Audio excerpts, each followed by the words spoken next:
Alors, pour développer une communauté, ce que ça prend, c'est une mission, premièrement. Puis, ça prend aussi quelque chose à apporter à ta communauté. Fait que toi, tu as le goût de rallier les gens autour de quel point d'intérêt?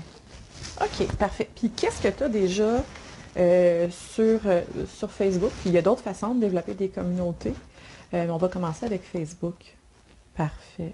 Donc, une page pro et un profil personnel. Est-ce que tu as déjà créé un groupe Facebook? OK, parfait. Fait que l'idée, c'est de créer un groupe puis de choisir un créneau. Fait que, toi puis moi, on a déjà fait le mastermind ensemble, on est dans le processus et on a parlé de clientèle cible. Quand on veut créer une communauté, le concept de clientèle cible, de segment de marché est encore plus important. Fait que ça, c'est ta première étape. Là, je le sais que peut-être que tu n'étais pas prête à décider ça ce matin, mais as-tu déjà un segment de communauté ou as-tu déjà un marché cible que tu aurais le goût avec qui tu aurais le goût de développer ta première communauté? OK, puis ce sujet-là, c'est pour allier entrepreneur et voyage, c'est ça? Bon, ça, parfait. C'est une excellente idée. Alors, l'étape numéro 1, tu l'as réussi. Bravo. C'était rapide. L'étape numéro 2, c'est de choisir un nom pour ta communauté. Et je vais te dire, capote pas trop longtemps là-dessus. Pourquoi je dis ça? Parce que, tu sais, ton nom de communauté, tu vas pouvoir le changer avec le temps. Puis, au fil des mois ou au fil des années, j'espère pas des décennies, ta vision va devenir plus précise et là, tu vas pouvoir créer un nouveau branding où tu vas pouvoir aller plus spécifiquement vers ta vraie mission finalement, là. Est-ce que ça fait du sens? Est-ce que tu me suis? Exactement. Vaut mieux fait que bien fait, qui est une des best mental ways. Puis, un élément important quand on crée un groupe, c'est que des fois, on peut avoir un groupe avec un nom super débile, capotant, genre les accros du 450. Bon, ça n'a pas rapport avec l'entrepreneuriat, là, mais ce qui est important au départ dans ton nom, c'est que les gens, ils vont chercher un groupe. Quand on crée un groupe, au début, on va inviter des gens à venir participer à ce groupe-là. Mais après ça, les gens vont faire des recherches. Donc, supposons que je disais, bon, les accros du 450.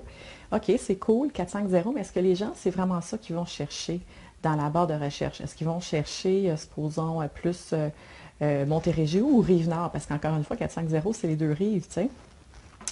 Fait qu'il faut que ça soit précis. Alors, je te suggère dans ton nom d'avoir vraiment ton marché, ta clientèle cible qui soit là. Et puis, je ne sais pas si tu connais mes groupes, là, ça se passe à, puis là, il y a, supposons, Montréal, Rive-Sud, Rive-Nord, etc. Et puis, après ça, je mets pour business et entrepreneur. Tu sais, le nom du groupe, il est vraiment laid. La page, ce que j'ai fait en couverture aussi, c'est vraiment laid, mais l'idée, c'est d'avoir des mots-clés, en quelque sorte, que les gens vont rechercher. Est-ce que ça te donne quelques idées? OK, parfait. C'est excellent, ça. Exactement. Tu sais, je te dirais, moi, aujourd'hui, tu es supposé avoir quelque chose en tête, puis le groupe, il est supposé d'être créé. Ouais. Là, comme tu as des privilèges, là, comme ben là, je ne veux pas le dire tout de suite, là, mais en tout cas, tu as des privilèges que tu sais, OK, tu as des privilèges et tu peux partager dans le groupe, ben, je ne veux pas le dire non plus, mais en tout cas, tu sais, tous les privilèges que tu as, tu peux aller partager tes groupes dans ces groupes-là. Tous les groupes que j'ai, tu peux venir, puis pour rallier là, ton monde. Fait au début, c'est comme ça qu'on fait. Quand tu vas dans d'autres groupes pour bâtir ton groupe, ça va être la clientèle ciblée parce que, bien sûr, tu es une femme intelligente, là, tu vas choisir des groupes qui sont pertinents. Tu peux aussi faire un appel sur ton profil personnel. Il y a peut-être des gens qui vont venir, ça va peut-être être des gens qui vont te supporter par amour, en quelque sorte. Ça ne sera pas nécessairement ta clientèle cible. Mais ceci dit, c'est correct parce que ces gens-là connaissent des gens qui peuvent fitter là, dans ta clientèle cible. Hmm. Est-ce que ça fait le tour pour ça ou c'est encore trop embryonnaire, là, juste d'y aller avec... parce que je peux te dire d'autres choses par rapport à ça, mais ceci dit, je veux vraiment qu'on puisse profiter du temps là, pour que je réponde aux questions que toi tu as.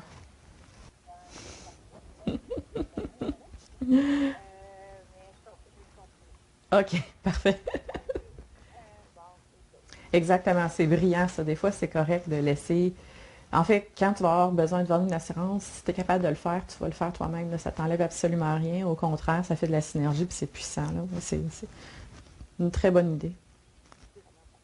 OK. Fait que l'idée, c'est de penser les gens qui vont en voyage avec toi, quel autre produit ou service est-ce qu'ils utilisent? Puis, c'est de penser aussi à leur lifestyle à eux autres. Fait que, tu sais, ton marché cible, si c'est des couples de professionnels, des cadres et tout ça, c'est des gens qui ont de l'argent. Donc, des fois, quand on a plein d'argent, c'est parce qu'on a moins de temps. C'est rare que les gens y ont les deux. Fait que l'idée, c'est de se demander, OK, dans le domaine du voyage, c'est qui mes partenaires potentiels, mais aussi, ces gens-là, quand ils sont chez eux, qui manquent de temps, quel genre de monde est-ce que je peux leur référer? Tu peux peut-être leur référer, je connais une fille, Bibiche, elle a un service de conciergerie. Quelqu'un qui peut faire les courses, qui peut acheter des cadeaux. Fait que c'est peut-être quelqu'un qui peut être un client parce que ces gens-là, ils n'ont pas nécessairement le temps de faire tout ce qu'ils ont à faire. Ensuite de ça, un autre élément que tu peux aller chercher, bien, peut-être qu'ils ont besoin d'un traiteur à domicile. Ou si ce n'est pas un traiteur à la semaine, peut-être qu'ils ont plus d'argent pour faire des gros parties, fait que organisateurs d'événements, etc. Surtout que toi, tu connais toutes leurs dates de fête et tout ça. Alors, tu sais, quand tu vois que l'anniversaire s'en vient, mais ça peut être une bonne façon de, quand tu fais ton suivi, de dire, hey, ben, tu sais, c'est ton anniversaire de mariage qui s'en vient, qu'est-ce que vous allez faire? Est-ce que vous allez dans le sud? Hein? Ça, c'est la première chose que tu veux regarder. Puis s'ils vont pas, ben, tu peux te retourner de bord puis offrir un autre partenaire. Fait en gros, c'est les deux autres là, qui me viennent en tête. Mais ceci dit, je vais te donner un truc qui fonctionne super bien pour moi, pour la créativité puis les idées. C'est que, ben, pas juste quand je me couche, là, mais je me pose les bonnes questions dans une formulation positive. Donc, la bonne question dans une formulation positive, c'est avec qui est-ce que je pourrais m'associer pour faire un partage de clients. Alors, ça serait ce que je te suggérerais là, comme question à te poser à toi-même. Et à ce moment-là, ton subconscient va y travailler et il va t'arriver avec des idées auxquelles tu auras jamais pensé. Puis entre autres, c'est pour ça que l'autre fois, là, en juillet, je t'ai appelé là, tout de suite parce que je voulais discuter d'un projet avec toi.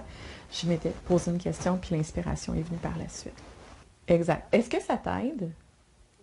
OK. OK. Parfait. Ensuite? Mhm. OK. Oui, vraiment. Ça, c'est une chose qu'on doit développer en tant qu'entrepreneur, c'est l'art de raconter des histoires. Oui, c'est correct. Mhm. OK.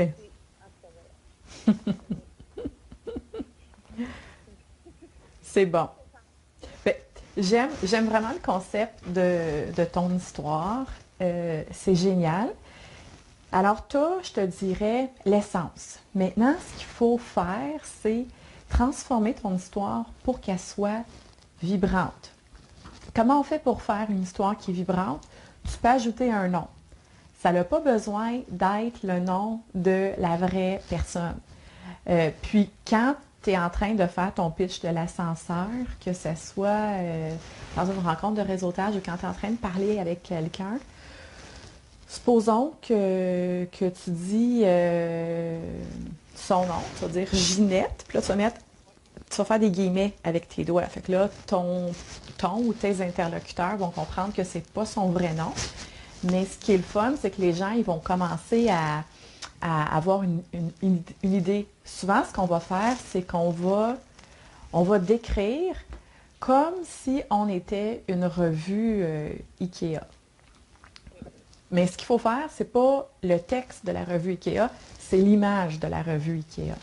Fait il faut que quand tu vas parler, que tu vas raconter tu vas faire ton pitch de l'ascenseur en racontant une histoire, il faut que les gens y aillent l'image dans leur tête. Fait que supposons que, mais on va dire que on prend le temps où moi je faisais la promotion de conseillère en voyage, puis là je parlais, tu sais, l'histoire que j'ai racontée que le gars il était en ligne, puis après ça il fallait qu'il prenne le bus pour aller à la plage parce qu'il n'a pas booké avec moi là.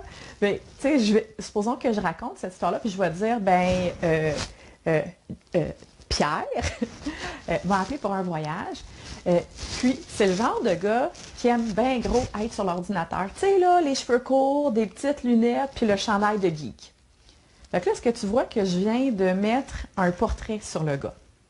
Fait que les gens, ils commencent à se faire une représentation dans leur tête de c'est qui. Fait que moi, je t'inviterais, tu sais, à décrire un peu ta fille que tu as dans ton pitch de l'ascenseur.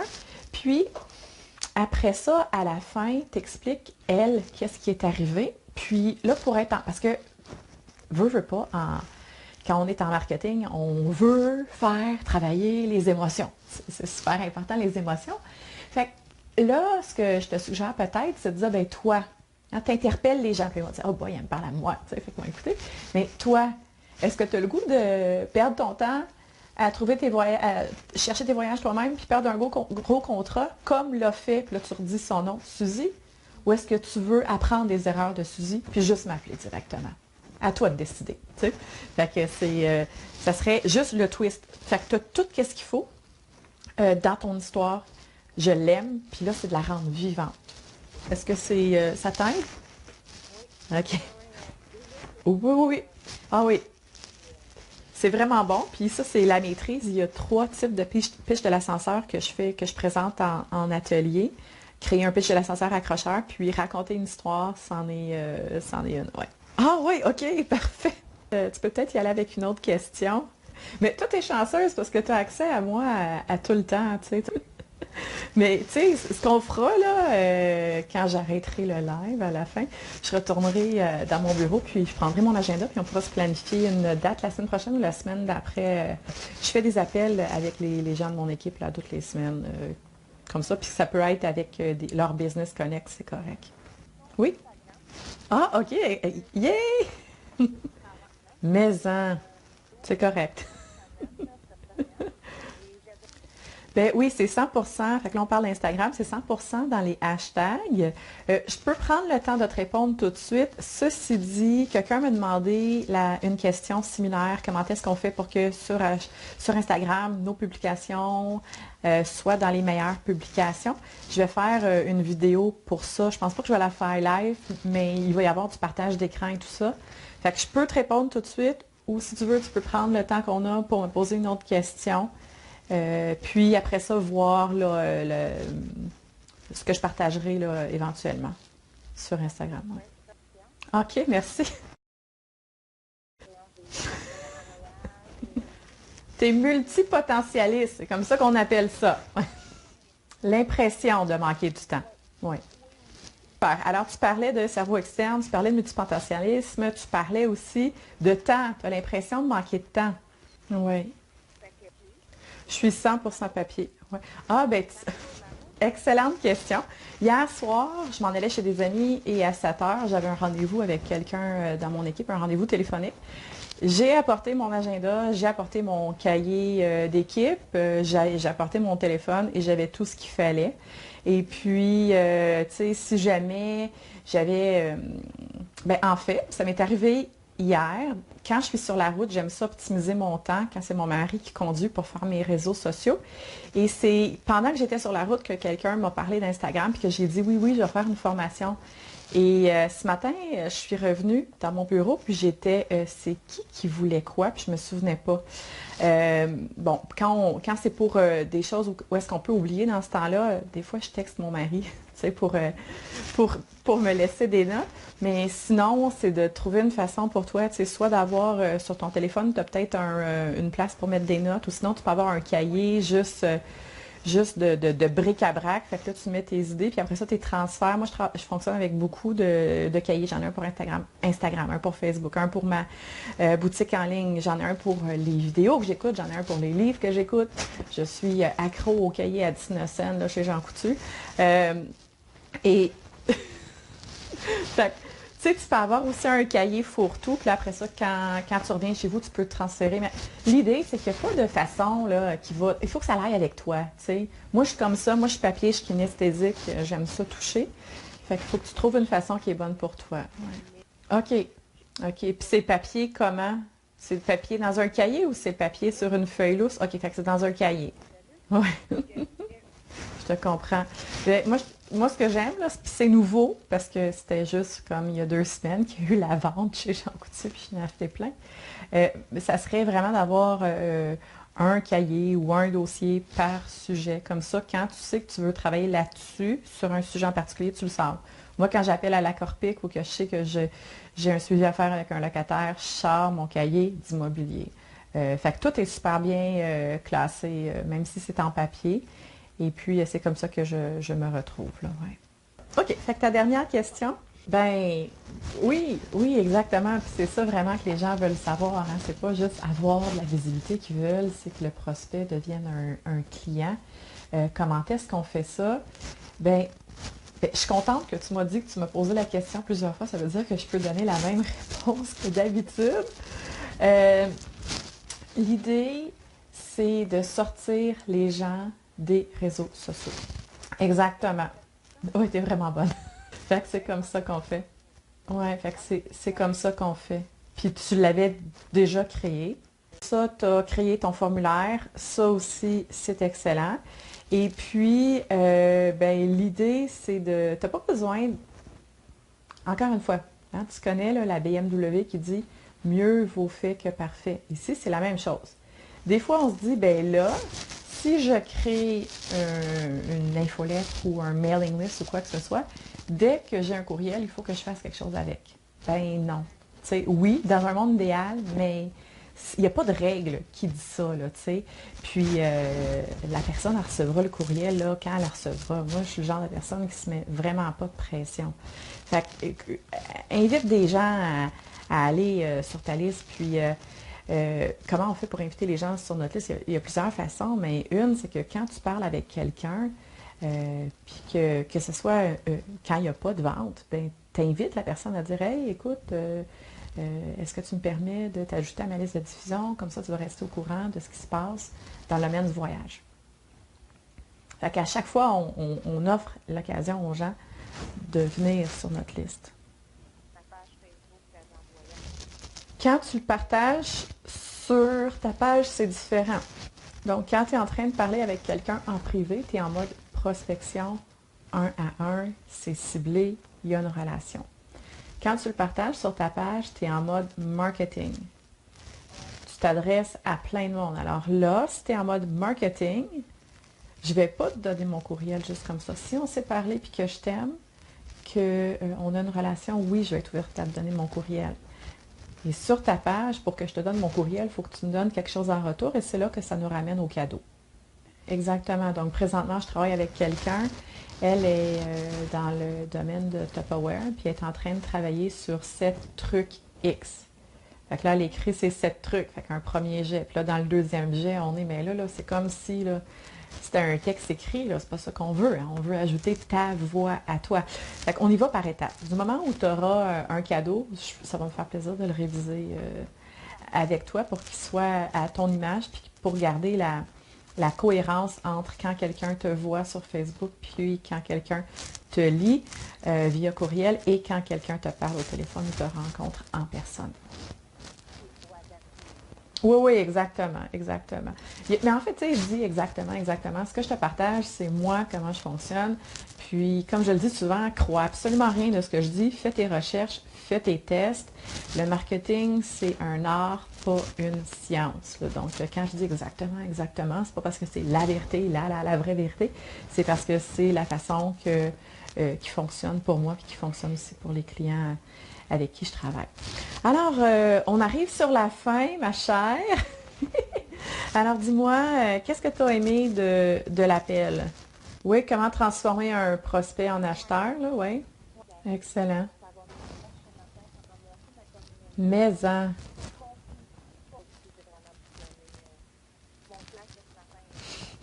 Ben, c'est super ça, fait que c'est une bonne chose qu'on ait eu un délai, comme tu le disais, là, d'une semaine pour faire notre appel. Puis en effet, tu as eu là, autant avec la question 1 que la question 5 des excellentes questions et tant mieux si ça peut t'aider. Est-ce qu'il y a des choses qui, selon toi, pourraient être améliorées pendant les appels de consultation comme ça? Bon, ben écoute, parfait. Fait que je le mets dans les choses que t'aimes, la spontanéité. Ben super, écoute, ça m'a fait plaisir de discuter avec toi ce matin. Si tu as des questions, tu peux tout le temps me trouver par texto, courriel, via Messenger. Puis, ben, quand j'offre des appels gratuits, c'est ça que j'offre. C'est un 30 minutes où est-ce que je vois comment est-ce que je peux vous aider. C'est, comme je le dis, 100% gratuit. Puis après ça, si vous voulez travailler avec moi, parce qu'il y a un fit, puis si moi, je veux travailler avec vous, bien, on peut en discuter. Il y a des formules privées et il y a des formules aussi de groupe, comme le mastermind. Et bien sûr, ce qui est le plus abordable, c'est le défi de le Miss Success Squad, devenir quelqu'un sur Facebook. Pourquoi c'est abordable? Parce que c'est 2 semaines gratuites. Après 2 semaines, les gens donnent ce qu'ils veulent si ça les intéresse. Puis la valeur d'un défi comme ça, c'est à peu près 27 là, donc c'est 1 pièce par jour. Si tu peux pas te permettre ça, emprunte un clé puis viens. Salut, hein? Bye!